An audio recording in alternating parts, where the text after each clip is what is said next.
Why resource equity instead of just equity?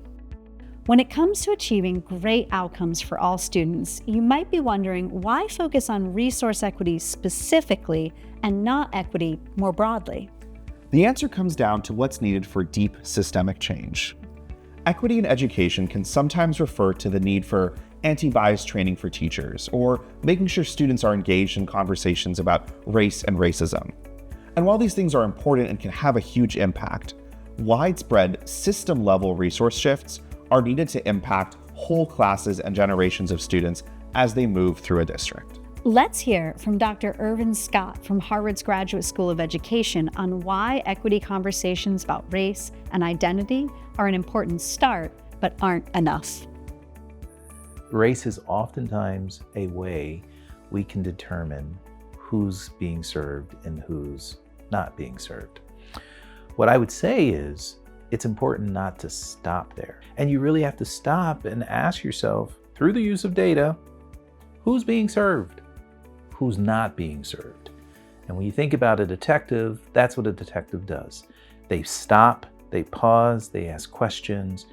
And when you do that from an education standpoint, you can't help but ask the question in terms of resources. Who's being served by how we're using time? Who's being served by how we're using money? Who's being served by the staff that we have, the personnel that we have? That's really important to think about when you're thinking about equity detective work. We are not after individuals. We're after where the system is failing.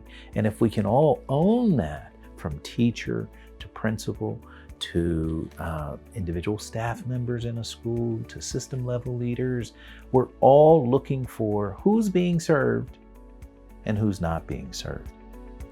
So let's take an example. Like access to strong teachers. Sure. So we know that teachers are estimated to impact student outcomes 2 to 3 times more than any other part of a student's experience in school. In other words, students need a highly effective teacher that they can connect with.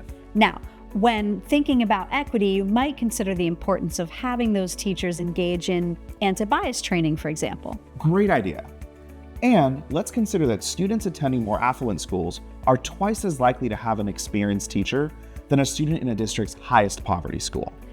So anti-bias training can be helpful, but it can't address that underlying inequity. Exactly. What about access to advanced coursework?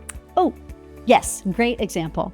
Studies show that access to advanced coursework, like taking Algebra 1 in 8th grade instead of 9th grade, supports long-term success. But students often don't have equal access to advanced coursework.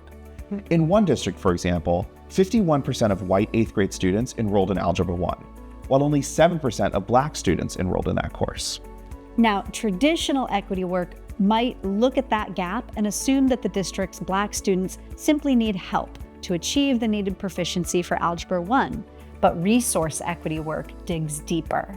Because while some of that gap was due to students not having met the incoming performance criteria, 10% of that gap was because those courses were simply unavailable for Black students. And 6% of that gap was because eligible students weren't assigned to the course even when it was available to them. An equity detective in a district would identify resource shifts that could narrow those gaps. What does all this mean? To achieve great outcomes for all kids, it's absolutely critical that we get underneath the data and understand necessary shifts in resource equity.